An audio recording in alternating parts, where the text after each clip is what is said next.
সেখানে দাঁড়িয়েছে, আমি মনে করি স্বাধীনতার পর থেকে শুধু এই 17 বছর না, স্বাধীনতার পর থেকে আমাদের ছাত্র সমাজ বলে আর শুধু ছাত্র সমাজ আছে এখানে তাই না, এখানে কিন্তু সাধারণ মানুষ আছে এখানে। তো আমরা কিন্তু আমাদের বাক স্বাধীনতাটা পাই নাই, কিন্তু গত কয়েকদিনে আমরা কিন্তু কথা বলতে পারছি। এর আগে কিন্তু আমরা এখানে এভাবে কথা বলতে পারি নাই। চোখের সামনে কিন্তু প্রচুর পরিমাণে দুর্নীতি দেখছি, কি দেখি নাই? কিন্তু আমরা কথা বলতে পারছি। আমাদের ভিতরে সে সাহসটা তৈরি হয়নি। যে সাহসটা কারা তৈরি করলো? আমাদের বড় ভাইরা তৈরি করছে, আমাদের বন্ধুরা তৈরি করছে, আমাদের ছোট ভাইরা তৈরি করছে, আমাদের বোনেরাও তৈরি করছে। তো আজকে আমরা যে কথা বলার সাহসটা পাইছি, তাদের জন্য আমরা দোয়া করি আল্লাহ তাদের ভালো রাখুন সবসময়। আর দ্বিতীয়ত কথা হচ্ছে, আমাদের ভিতরে একটা লিয়াদ সত্তা আছে। লিয়াদ সত্তাটা কি? আমরা ওর আন্ডারে আমাদের চলতে হবে। ওই বড় ভাই কি হয়েছে, ওর আন্ডারে আমার চলতে হবে। ওরা রেসপেক্ট না করলে আমার ঠাপটা দিতে হবে। ভাই আজমালাই বলতেছি, কেউ মাইক করে না, ঠিক আছে। কারণ এই লিয়াদ সত্তাটা দূর করতে হবে। এই লিয়াদ সত্তা প্রশাসনের মধ্যেও আছে, সালিশ বিচারের মধ্যেও আছে। ভাই আজকে যে সালিশ করতে যাচ্ছে, তার পকেটে একটু টাকা দিয়ে দিলে সালিশ ভালো খারাপ দেখার দরকার নেই। যে টাকা দিচ্ছে তার দিকে চলে আসছে সালিশ,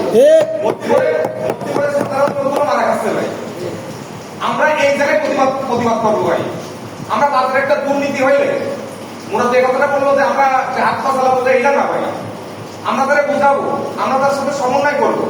সমন্বয়টা এরকম হবে, সে যে দুর্নীতি করতেছে সেটা তার চোখের মধ্যে বোঝাই দেবো। ভাই আজকে কথাগুলো বলতেছি মনের অনেক কষ্ট নিয়ে। ভাই 2017 সালে লাস্টের দিকে এসে সার্কুলার দেয়, যখন মনে করবেন না কোনো 2017 সালের শেষের দিকে এসআর সার্কুলার দেয়।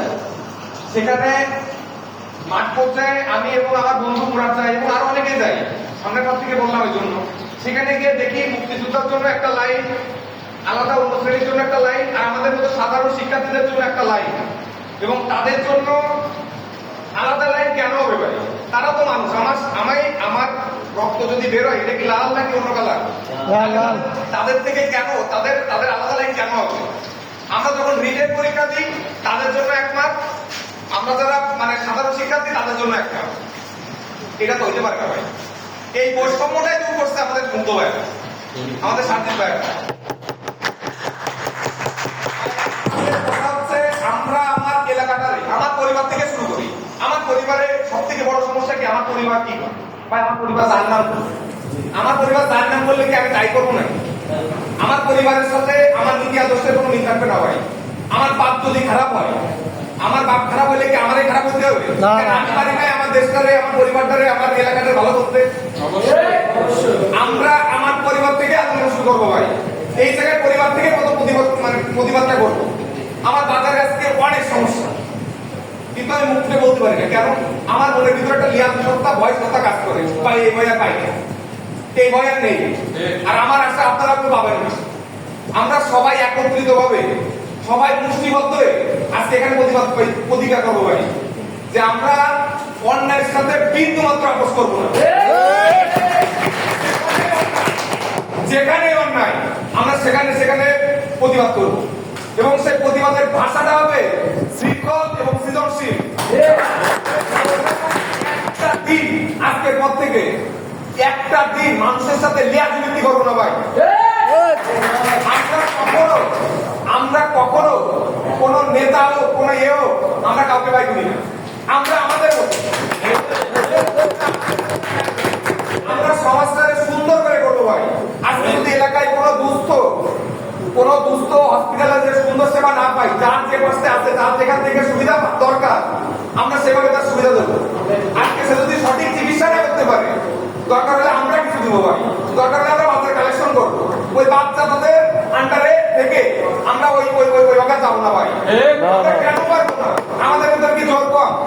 আমাদের রক্তে কি সমস্যা? হয় আমাদের কোনো জায়গায় কোনো সমস্যা না। আমরা শুধু সাহস দেখাতে পারি। আমরা কেন পারবো সাহস দেখাতে? আমাদের সে সময়টা আসতে পারে। আমাদের সামনে যে সরকারই আসুক না কেন, আমরা অনলাইন দেখলে প্রতিবাদ করবো, সঠিকভাবে প্রতিহত করবো। প্রশাসন যদি আমাদের সাথে বেইমানি করে, আমরা প্রশাসনের বিরুদ্ধে আন্দোলন শুরু করে দেবো। ন্যায় বৃদ্ধি করবে। আমরা যদি সঠিক তথ্য পাই, আমার ভাইরা যারা এখানে আসছে আজকে, আমরা তাদেরকে নিয়ে প্রতিহত করবো ভাই। সেই হোক না কেন, সেখানে যদি আমার বাপও থাকে আমরা তাকে ছাড় দেবো না। আর আমি চাই আমরা সবাই ঐক্যবদ্ধ হয়ে সবাই সমৃদ্ধভাবে এই দেশটাকে করবো, ওই সমাজটাকে করবো, আমার এলাকাটাকে করবো। সব থেকে ভাই আগে আমার এলাকা, আমার এলাকা যদি ঠিক থাকে আমি উপজেলা ঠিক করতে পারবো, আমার দেশ ঠিক করতে পারবো। আর আমার এই ভাইদের কাছে অনুরোধ, আজকে থেকে প্রতিজ্ঞা করো কারোর সাথে অন্যায় করবো না ভাই। এবং যে আজকে এই কমিটিটা, মানে এটা কোনো কমিটিও না, তারপর আমাদের যে সংগঠন গঠন হচ্ছে আজকে, এই সংগঠনে যে তুমি অন্যায় করে আসছো, যে এই সংগঠন তোমার সাথে ছাই দেবে, তুমি সংগঠন লোক বলে ভাই মাপ চাই, তুমি আসতে পারো। এরকম সংগঠনের এরকম মানে সদস্য আমার দরকার নেই। তুমি ন্যায় করে আসো, তুমি যদি বিপদে পড়ো আমার সংগঠনের প্রত্যেকটা সদস্য তোমার পাশে থাকবে। ধন্যবাদ সবাইকে। সবাই ভালোভাবে, সুস্থভাবে, সুন্দরভাবে বসবাস করেন আর সবাই মানুষের পক্ষে থাকেন, এই দোয়াই করি। আসসালামু আলাইকুম। আর এই দোয়াকে নমস্কার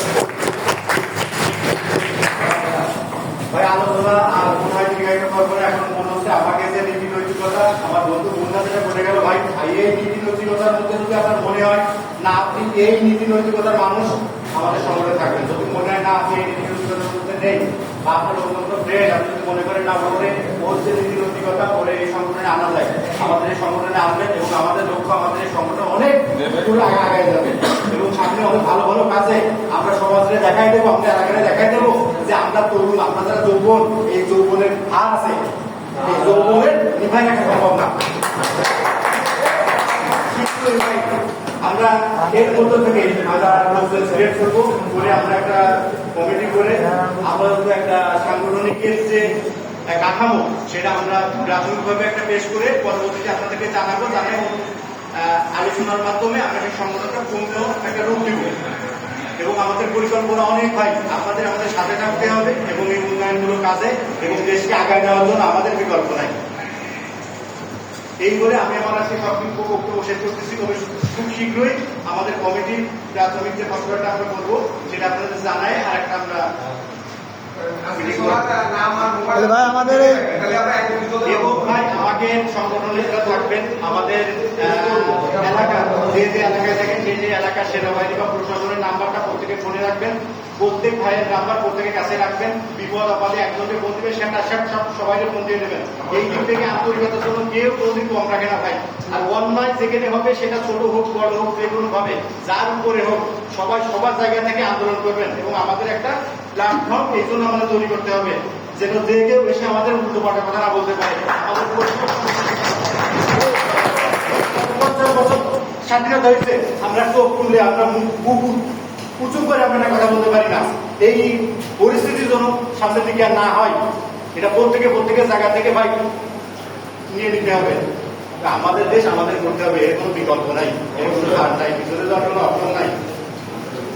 এই বলে আমি আমার সব বক্তব্য শেষ করতেছি।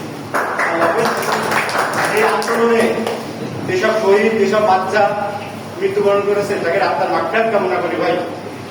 তাদের জান্নাতুল ফেরদাউস দান করুন এবং তাদের আদর্শে, মুক্তের আদর্শে, আবু সাইদের আদর্শে আমরা তো ভাই আদর্শিত হতে পারি।